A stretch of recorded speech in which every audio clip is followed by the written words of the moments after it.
Fried rice होंगे और एक बड़ा अच्छा से एक डिपिंग सॉस बनेगा। बाद बनेगा थाई स्पाइसी डिपिंग सॉस। ये बहुत ही शानदार है और बहुत ही जल्दी बनने वाला है, इसीलिए इसकी बारी ज़रा देर में आ रही है। आपको ये दोबारा से पकड़ना पड़ेगा।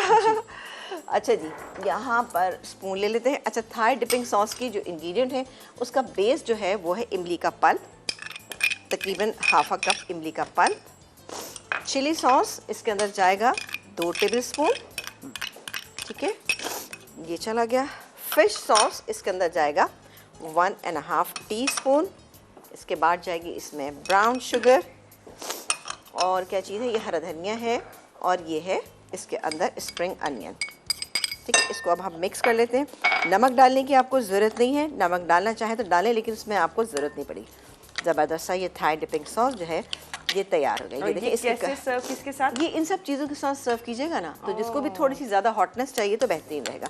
ये हो गया और जाएगा इसमें ये हरा धनिया थोड़ा सा, और ये है मेरे पास मूंगफली, थोड़ी सी हम गार्निशिंग के लिए रख लेंगे और थोड़ी सी हम मिक्स कर दें। बेहतरीन, इतना अच्छा। इसको आप बना के रखिएगा और ओवरनाइट इसको, फिर इसके बाद आप इसको सर्व कीजिएगा तो सारे जितने भी जूसेस हैं बेहतरीन से इसके अंदर निकल कर आ जाएंगे, बेहतरीन हो जाएगा।